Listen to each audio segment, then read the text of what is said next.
the prophets of a brave new world, captains of industry, have visions grand and great designs, but none have room for me. They see a world where everyone is rich and smart and young, but if I live to see such things, too late for me they come. In recent months, more than 1 million people, most of them young, have protested against a new economic order called globalization. This represents one of the greatest popular movements since the 1960s. Surely never before has the human race enjoyed such amazing capacity to create wealth and reduce poverty. Yet never before has the gulf between rich and poor been so vast and inequality so widespread. The facts of globalization are revealing. A small group of powerful individuals are now richer than most of the population of Africa. Just 200 giant corporations dominate a quarter of the world's economic activity. General Motors is now bigger than Denmark. Ford is bigger than South Africa. Unseen by shoppers in the high street, the famous brands of almost everything from running shoes to baby clothes are now made in very poor countries with cheap labor, at times bordering on a form of slave labor. Tiger Woods, the golfer, is paid more money to promote Nike than most of the entire workforce actually making Nike products here in Indonesia. Is this the global village we are told is our future? Or is it merely an old project that used to be run by the divine right of kings and is now run by the divine right of multinational corporations and by the financial institutions and governments that back them? This film is about these new rulers of the world, and especially their impact on one country, Indonesia.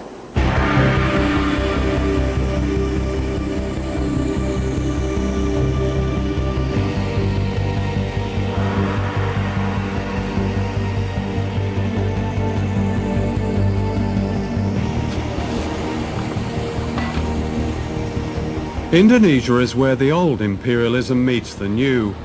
This is a country that should not be poor. It's rich in almost everything.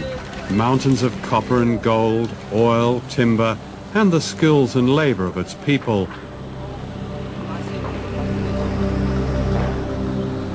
Colonized by the Dutch in the 16th century, Indonesia was plundered by the West for hundreds of years, a debt that is yet to be paid back. Ratusan tahun lamanya Indonesia itu dihisap oleh negara-negara utara. Bukan hanya Indonesia, semua negara-negara kulit berwarna. Sehingga Barat menjadi kuat, menjadi makmur, menguasai keuangan dan perdagangan sampai sekarang. Nah, sekarang didikte oleh IMF, oleh Bank Dunia. Negeri yang begini kaya diubah menjadi negara pengemis sekarang, Indonesia. Karena tidak adanya karakter pada elit.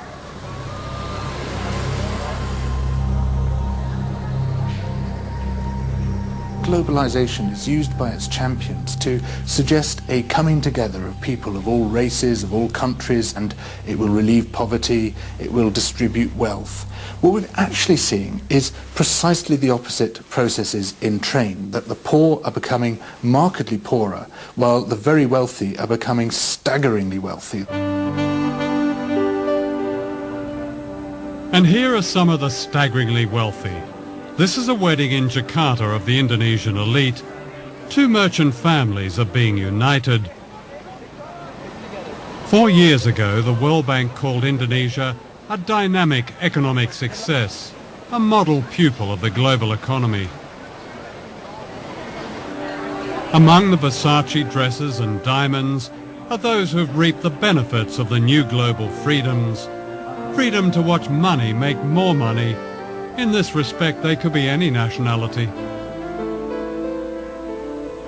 Outside this wedding, there's another world. In Indonesia, as many as 70 million people live in extreme poverty. We calculate that it would take an Indonesian worker, like one of the waiters serving here, 400 years to pay for this wedding reception.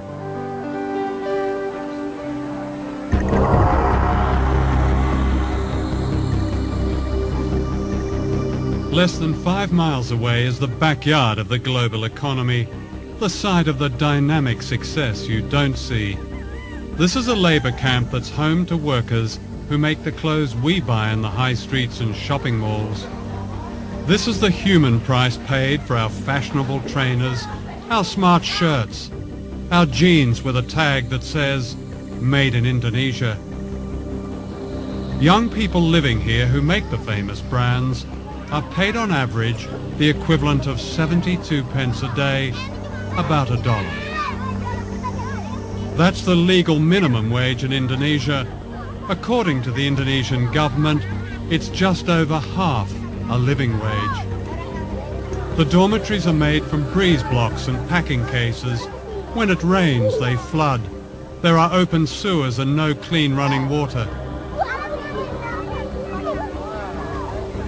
Many of the children are undernourished and prey to disease.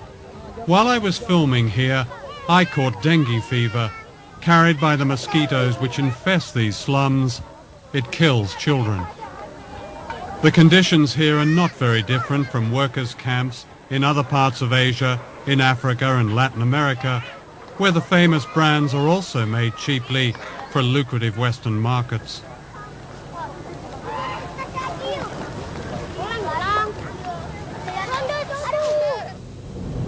And this is where they work, in what is called an economic processing zone, which means a vast area of sweatshops.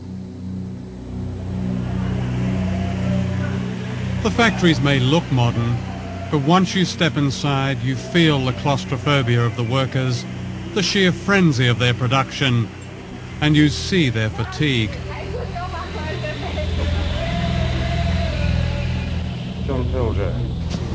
Posing as fashion buyers, we film secretly in this factory. The factories are owned by Taiwanese and Korean contractors who employ cheap labor to make the products of famous brands such as Nike, Reebok and Adidas. We looked at one famous brand, Gap. The working conditions we found are by no means the worst. So you do Gap, of course. You do lots of Gap. And I mean the quality control of Gap, I think, is excellent. In the future, We found more than 1,000 mostly young women working crowded together under the glare of strip lighting in temperatures that can reach 40 degrees centigrade.